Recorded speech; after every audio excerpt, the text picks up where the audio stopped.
Hello friends, welcome to Soya Kitchen. இன்னைக்கு soya சுண்டல் நவராத்திரி ஸ்பெஷலாக எப்படி பண்ணுறதுன்னு பார்க்கலாம். அதுக்கு தேவையான பொருட்கள் பார்த்திங்கன்னா, ஒரு ஸ்பூன் கடுகு எடுத்துக்கோங்க, ஒரு ஸ்பூன் ஜீரகம், 2 பச்சை மிளகா, அப்புறம் ஒரு வர மிளகா கிள்ளி வச்சுருக்கேன், கொஞ்சமாக கேரட் துருவல். அதுக்கப்புறம் இது வந்து பயத்தம்பருப்பு மாவு. பயத்தம்பருப்பு வந்து நல்லா ட்ரை ரோஸ்ட் பண்ணி பொடி பண்ணி எடுத்து வச்சுருக்கேன். இது நல்லா கோட்டிங்காக யூஸ் பண்ணிக்கலாம். அதுக்கப்புறம் இந்த அளவுக்கு சோயா எடுத்து நல்லா ஹாட் வாட்டரில் போட்டு பாயில் பண்ணி எடுத்து வச்சுருக்கேன். கொஞ்சமாக தேங்காய் துருவல், கொஞ்சமாக கருவேப்பிலையும், ஒரு ஹாஃப் வந்து லெமன் வந்து கடைசியில் ஸ்க்வீஸ் பண்ணுறதுக்கு, கொஞ்சமாக தேவைக்கேற்ப உப்பு. இப்போ ஒரு பேன் ஹீட் பண்ணிவிட்டு ஆயில் ஆட் பண்ணிக்கோங்க, கடுகு ஆட் பண்ணிக்கோங்க. கடுகு நல்லா பொரிஞ்சு வந்தோடனே சீரகம் ஒரு ஸ்பூன் ஆட் பண்ணிக்கோங்க.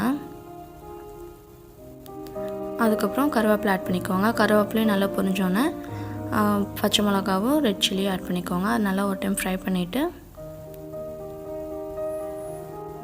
இப்போது நம்ம ஆல்ரெடி பாயில் பண்ணி வச்சுருக்க சோயாவை ஆட் பண்ணிக்கலாம். ஸோ அது ஒரு பவுல் எடுத்து வச்சுருக்கேன், அதையும் ஆட் பண்ணிவிட்டு நல்லா ஃப்ரை பண்ணி விட்டுருங்க.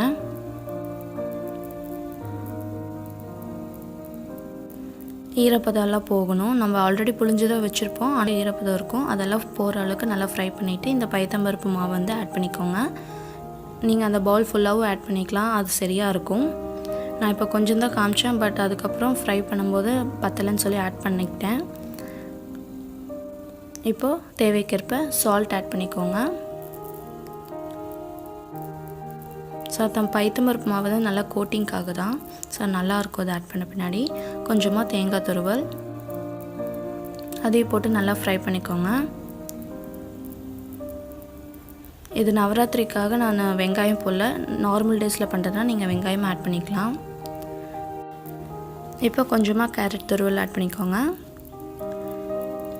ஸோ நல்லா கலர்ஃபுல்லாக இருக்கும். கேரட்டு, கோகோனட் எல்லாமே கலர்ஃபுல்லாக இருக்கும். நல்லா ஃப்ரை பண்ணிக்கோங்க. இப்போ நம்ம சுண்டல் வந்து ரெடி ஆகிடுச்சு. இப்போது அடுப்பு ஆஃப் பண்ணிவிட்டு லெமன் ஸ்க்வீஸ் பண்ணிக்கோங்க, ஒரு ஹாஃப் லெமன் ஸ்க்வீஸ் பண்ணிக்கோங்க. ஸோ அதையும் போட்டு நல்லா ஃப்ரை பண்ணி விட்டுருங்க, மிக்ஸ் பண்ணி விட்டுருங்க. ஸோ இப்போ நம்ம நவராத்திரி ஸ்பெஷல் சுண்டல் ரெடி ஆகிடுச்சு.